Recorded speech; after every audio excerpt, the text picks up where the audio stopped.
Hey everyone, Marty Missouri here, November 1st, 2025, with your end of week update. Folks, I've got so much on my mind to share with you, but in respect for your time, I'm not going to go the distance. That would take way too long. In fact, I actually filmed a video yesterday afternoon that got so long and into the weeds that when I played it back, I was actually confusing myself. So this morning's will be more succinct than the one you didn't get, and I hope pertinent and informational for you. And clients, this is for you to understand why we're doing what we're doing within your portfolios currently. So what I'd like to do first, though, is just bring over my latest notes from our internal log and touch on a few things. I want to continue to express how concerned I am about concentration in the market, how concerned I am about the AI bubble, and I do mean that when I say it. I'm not saying that for effect. I think we are in an AI bubble, and I think some of the things I'm going to share here are going to just justify that all the more. And keep in mind, I'm not saying that this bubble bursts tomorrow or that I even know how it ultimately gets deflated in terms of over what time period, how dramatic for markets and so forth. But I will say that the more concentrated the major averages are, the more concentrated portfolios are in these big hyperscaler, massive infrastructure spending names, the more dangerous it ultimately is for the market. So that we're going to get to. But first, I did copy and paste the latest from the Investor Intelligence Investment Advisor Sentiment Survey, and the bull-bear spread is over 40, and that's kind of the danger zone. That's where it's too optimistic and the bulls are too piled up on one side of the boat. And it says that here. It's the danger zone above 40. We've been paying for this data for years, and it's pretty good indicator of potential risk in the market. The last time we had it this high, actually it was a little higher, was December of 2024 when it just exceeded 45%. Definitely these signals end up being early, and it was the spring of 2025 where we saw that 21% decline in the market this year. So what's this about? Well, I think it's based on expectations that the year is going to end well. I'm leaning in that direction as well. I have, again, very serious concerns about the state of U.S. stocks, but I'll be surprised if we don't end a little higher by the end of the year than we are right here. But it doesn't have to be that way. As I've been showing you, the technicals look very, very heavy to me. We definitely didn't get what I was actually expecting from the Fed on Wednesday, and that was a pretty dovish commentary that would probably fuel the market even higher. Now, I did say that if the Fed cuts a quarter point, which was totally priced in, and stops quantitative tightening, the rolling off of their balance sheet to the tune of $40 billion per month, that the market would very much welcome that. Well, guess what? They cut a quarter point, and they announced that quantitative tightening will be done December 1st, and the market didn't rally. In fact, the market struggled on Wednesday. Why? Well, another thing that I did say in the written blog was that if Powell sounds at all hawkish, then the market's definitely not going to welcome that. So it wasn't a big disaster for stocks, very, very volatile. But what Powell said is that you should not take a December rate cut for granted.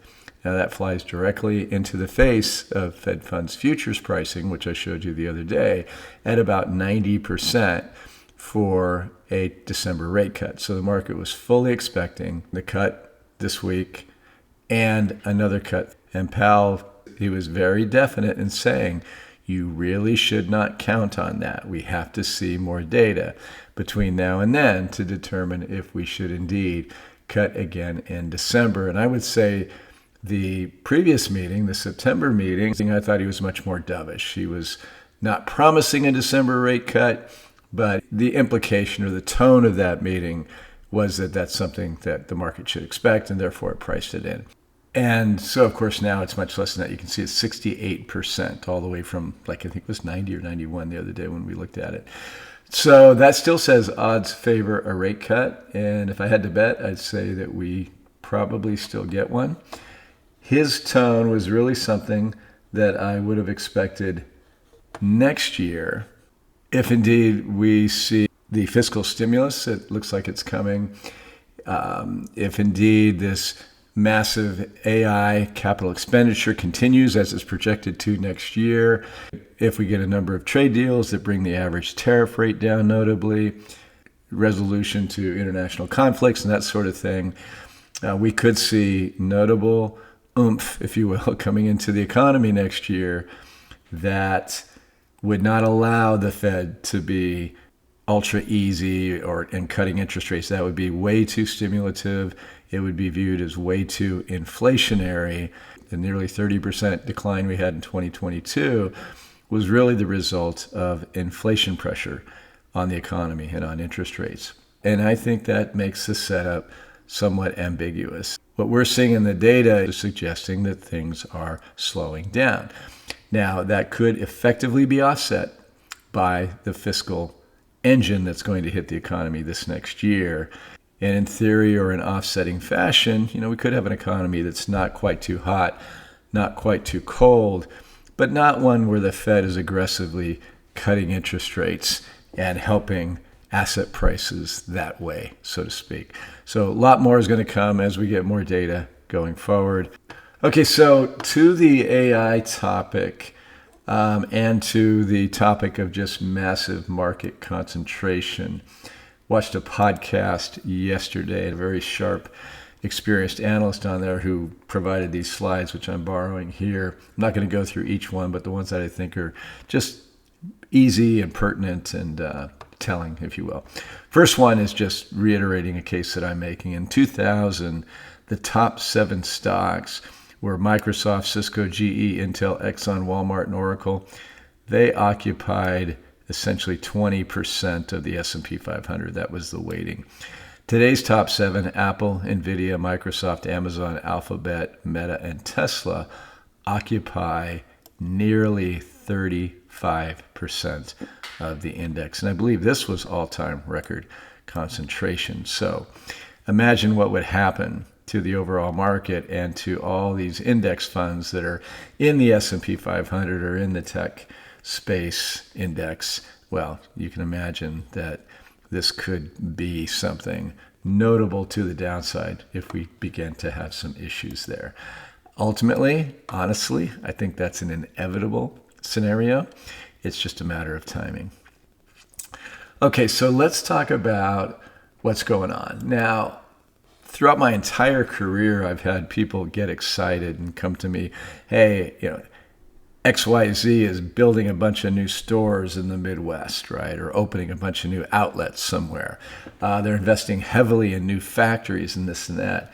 And I'd always have to push back against this bullishness that would result from that. And I'd say, what they're doing is they're spending a lot of money right now. They are betting on their expansion, and maybe that's a good thing.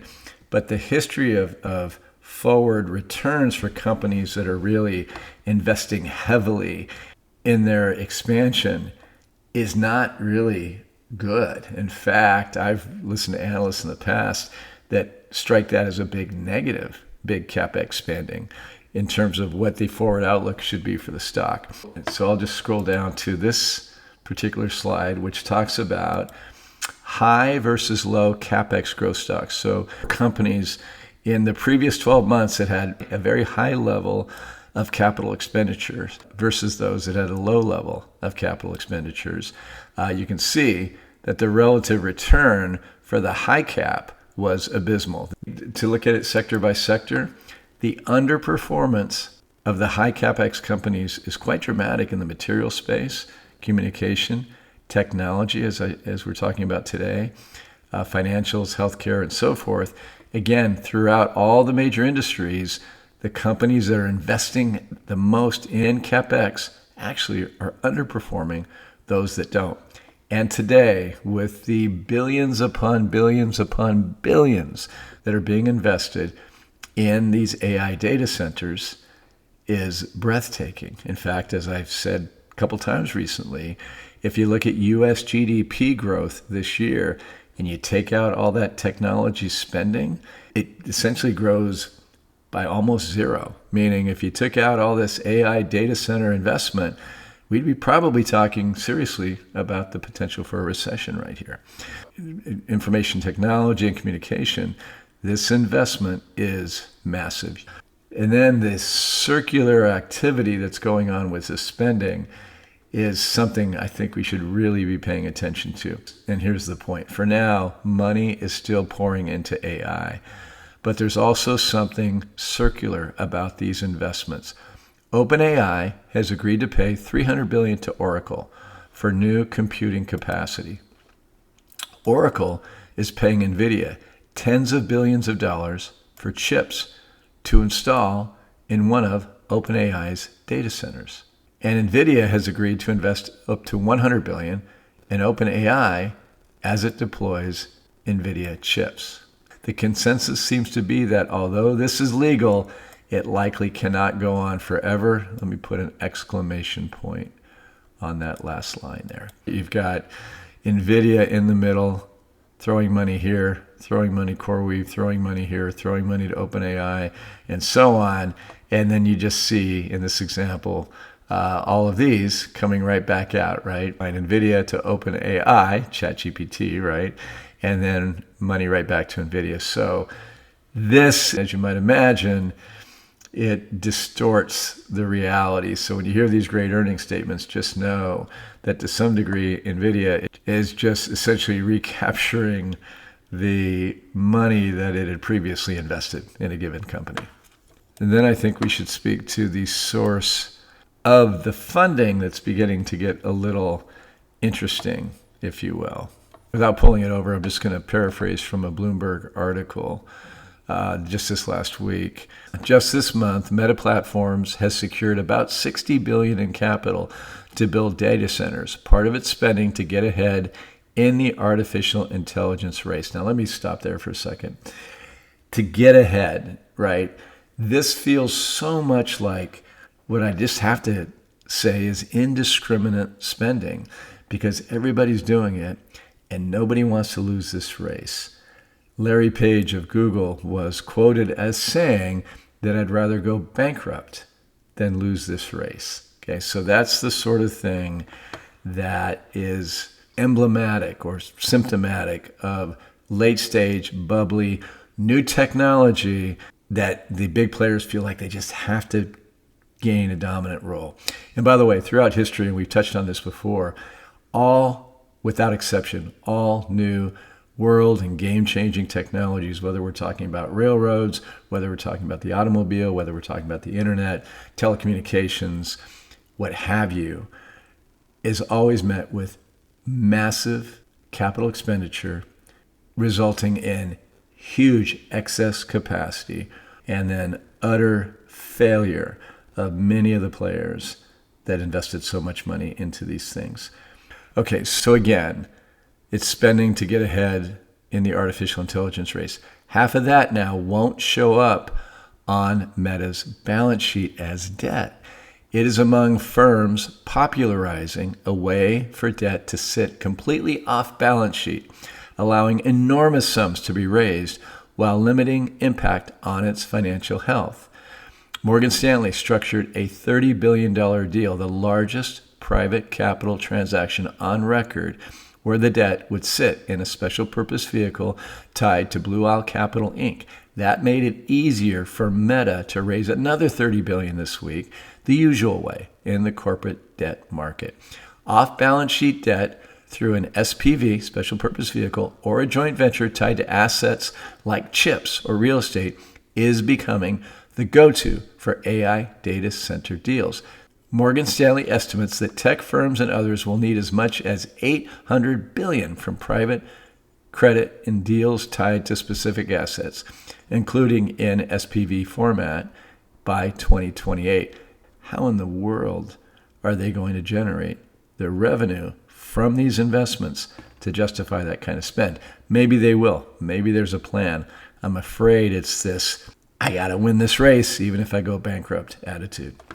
As big companies report earnings this season, some of their liabilities may be hidden in deals they're responsible for indirectly.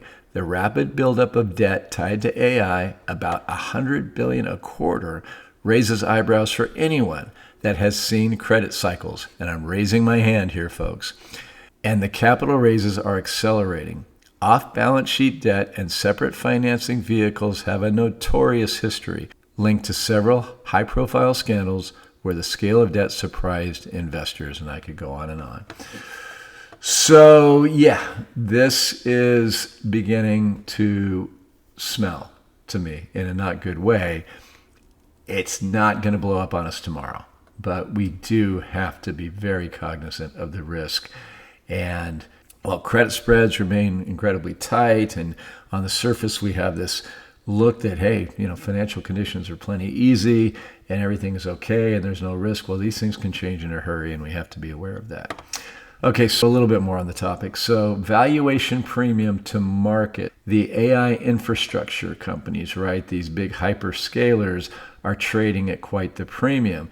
The early adopters, the companies that are actually using the technology to gain efficiencies, aren't. That's interesting in terms of, where the ultimate opportunity lies in the future from AI. Probably not the companies that everybody is investing in, and everybody, granted, has made a lot of money in the last few years. Speaking of artificial intelligence, I asked ChatGPT about this, CapEx phenomenon. Is it true that high CapEx spenders tend not to do well, or their stocks tend not to do well? Now, I'd already known this. I literally have read books on it and have experienced it during my 41 years. But just to provide more support for that, academic work shows that firms with high investment rates measured by asset growth or CapEx relative to assets underperform low investment firms over the next several years. Why? Managements tend to invest aggressively when they are overconfident about growth prospects. Folks, this feels this way big time. This investment effect has become one of the most reliable cross-sectional anomalies in equity pricing. And that's what I'm saying. This phenomenon has been consistent throughout time. Why? Well, the behavioral angle is that investors often misread CapEx as a signal of growth. Now, that's what I told you a few minutes ago. Forever, clients and other people have come to me and said, hey, this company is spending and building. And I'm thinking, that's not a reason to buy the stock. And it's probably a reason not to buy the stock. But what investors are assuming is that spending equals confidence. In reality, it often signals low marginal returns and empire building, especially when corporate governance is weak or when managers chase scale over profitability. Again, Mr. Page said, I would rather go broke than lose this race. Free cash flow hypothesis. Many companies with lots of free cash flow and few positive projects tend to waste money on low investment returns. The economic mechanism, the law of diminishing returns. When a company already operates efficiently, investing in more CapEx often yields subpar returns. Timing and pro-cyclicality. CapEx usually peaks late in cycles. What have I been preaching lately, folks? When optimism and valuations are highest. Historically, the poorest time to buy. High CapEx leads to higher depreciation charges, potentially lower margins in subsequent periods. So anyway, folks, I know you get the gist.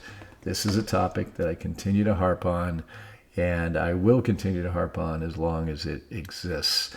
And clients, we're just not going to play big in the tech sector. Right now, it's about 10% of our equity allocation, and we're more than happy with that for now.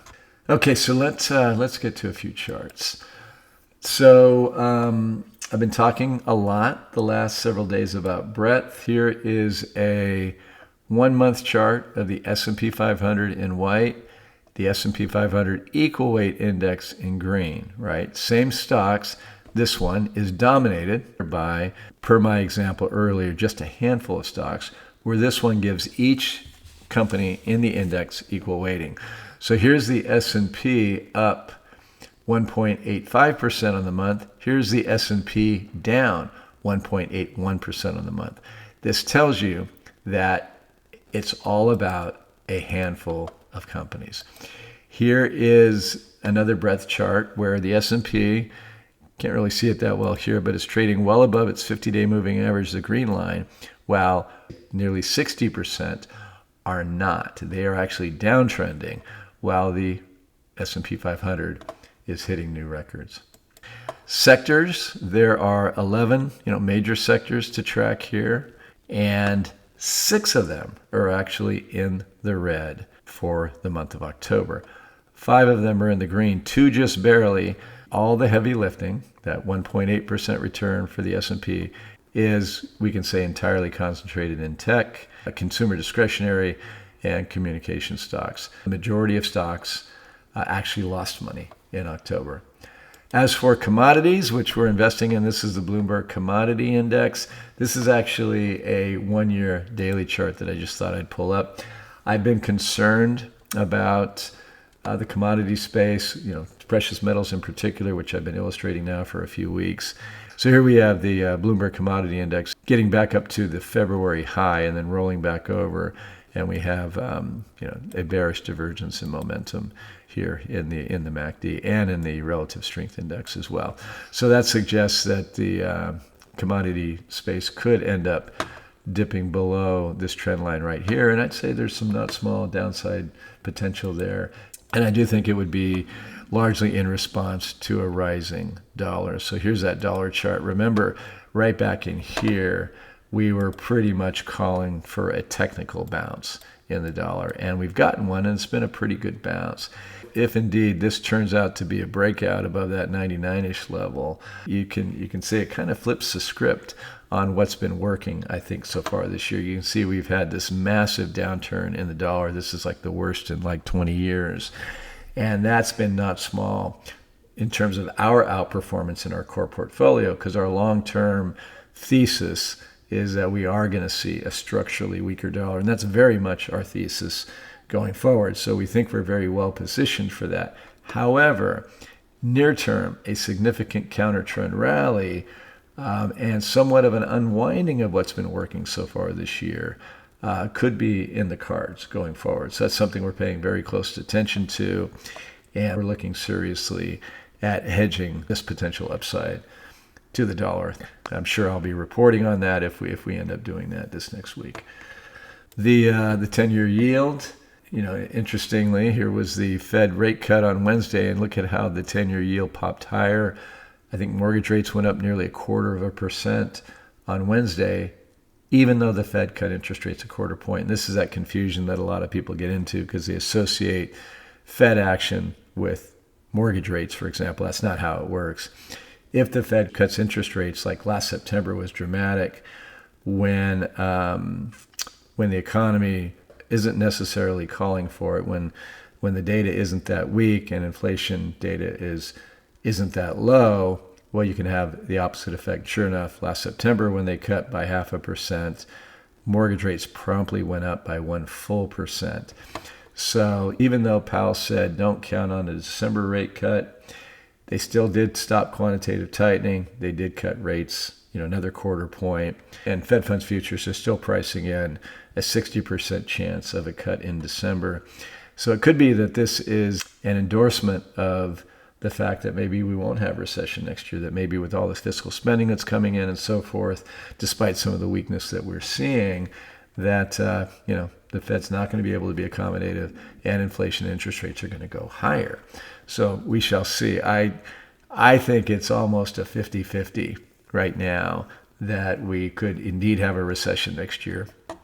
If not, they continue to grow and they continue all this spending, well, then rates are going higher, and then we have the potential for a 2022 scenario, which was pretty ugly for the market. So the market, if you will, and I guess I'm speaking about the U.S. equity market, is a bit stuck between a rock and a hard spot right here. The monthly gold chart that I've shown you.